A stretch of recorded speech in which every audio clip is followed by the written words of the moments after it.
It's a funny story actually. Try to be brief with this.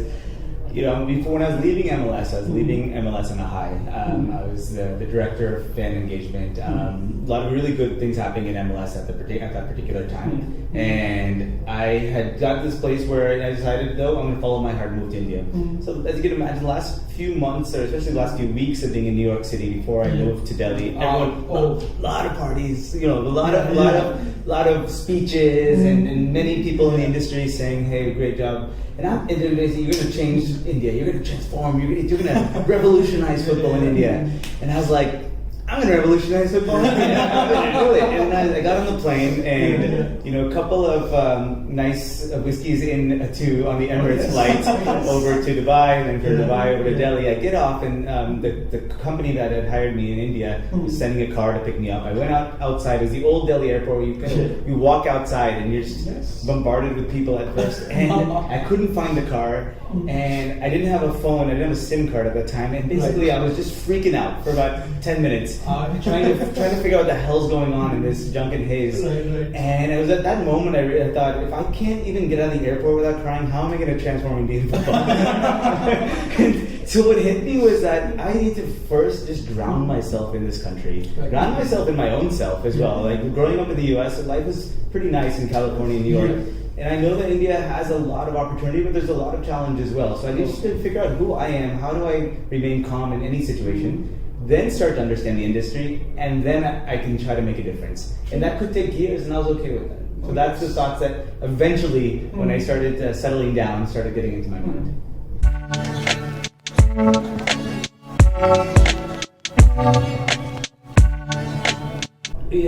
I can't believe that it's been over 10 years. I honestly can't. When I come here, I've been to India for a grand total of about 4 weeks my entire life. My first trip was when I was 27 years old. While I'm a proud Indian back in America, and Indian cultures around me, but being on Indian soil and working in Indian business community and football and the sports landscape is very different.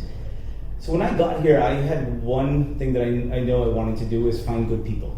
Find good people, and nothing has changed. If I find good people and we can collaborate and strategize and work together and stay sane with one another, we can do good work.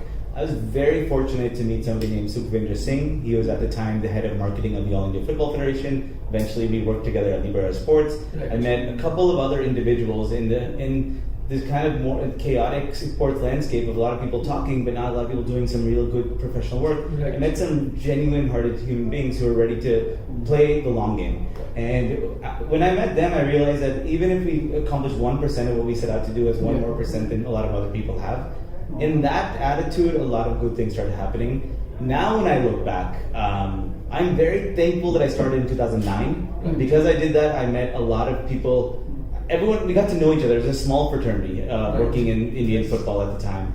And you can only learn by doing in a place like India. True. And I started, if I heard about a football academy in Madhya Pradesh, I'd go. If I heard about some football tournament that's 25 years old in the hills of Udaipur, I'd go.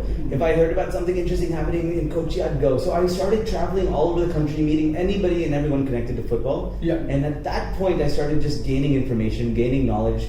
And that is what knowledge has elevated where I am right now. So I'm very happy with the journey. It wasn't always easy. True. Definitely a lot of crazy, funny stories, and over drinks or over some more time we can talk about it. But I'm very, very thankful for those times happening the way they did.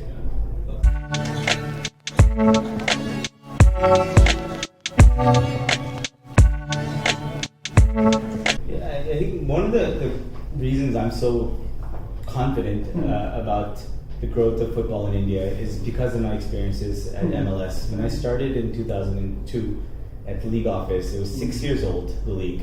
But soccer in America was growing. I'd been playing since I was 4. Even in the 80s and 70s and 60s, they had different leagues or different types of communities connected to the game. But professional football, soccer at a higher, more commercialized level started really taking off with MLS in 1996. And while stadiums were massive and maybe a couple thousand people there, American football lines, and a lot of people just making fun of the league, very much it didn't have relevance in most markets in the US.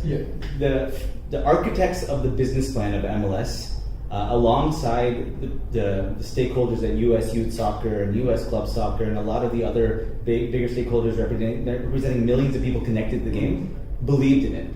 And it wasn't a surprise to us internally that by 2007 a David Beckham comes, or a Thierry Henry or others, and that all these soccer-specific stadiums have been coming up. It's no surprise to me that in 2020, the amount of teams that are there, that franchises are going for $400 million franchise fees, and young players are going up through the MLS system and playing in Europe and playing in Champions Leagues and others, because this was all part of the long-term vision.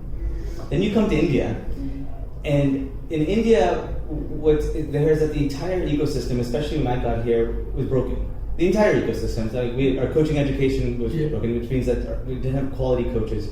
Our infrastructure from the stadiums all the way down to grassroots was really not existent in a lot of ways. You look at it from the structures and processes from our federation all the way down to our state associations and districts.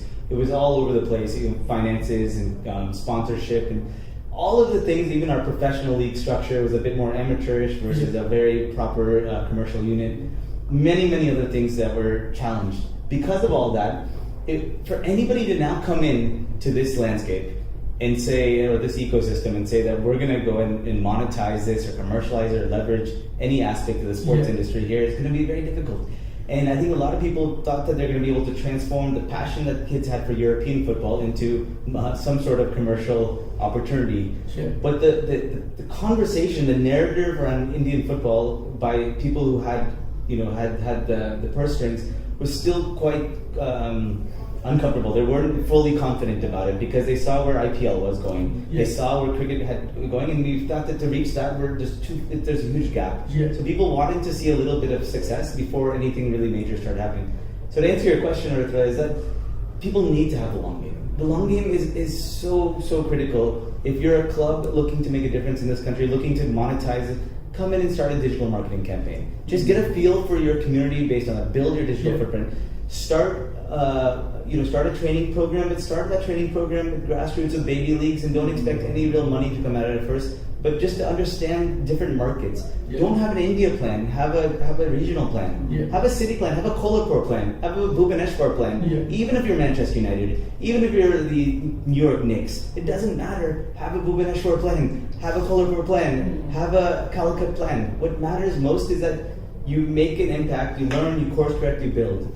And I think a lot of people just don't have that patience because it's a big world and there's a lot of places to go and you have targets. I get it.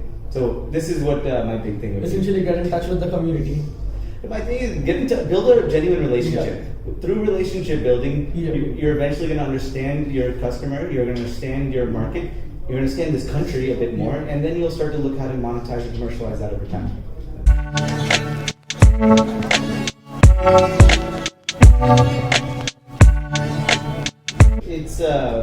It's a little bit of both. See, the clubs, we went with the franchise model here in India, which was pay certain franchise fees, come in, play in the existing infrastructure with the hope that it starts to really stick and build up. And there's a lot of positives that have come with ISL and a lot of learnings as well. My belief though is that if you were to start, it always starts small. Start with a more local club. You don't have to immediately build a stadium, but the plan in the next 2 to 5 years as you build a club is to get a soccer specific or a football specific stadium going on. What that does for you, it allows you to have more assets, and it allowed you also just logistically from a perception standpoint, it becomes a positive. Right now our challenge is that we don't have many assets within our current football landscape. We've invested crores and crores and hundreds and thousands of crores into football and football development, but our assets are very limited, and that makes it difficult because almost every year we're starting fresh.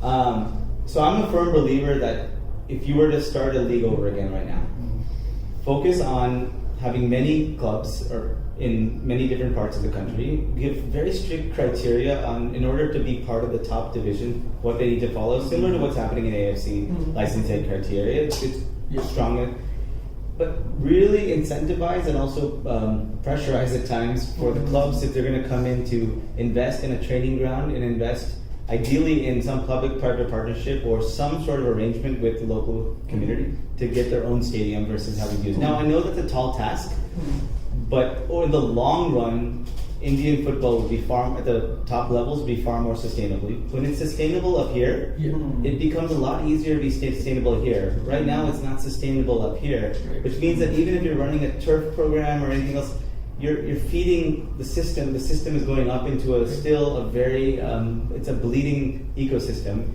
and all stakeholders start to wonder, okay, how do I make a quick buck versus how can I collaborate to build this and make this more successful?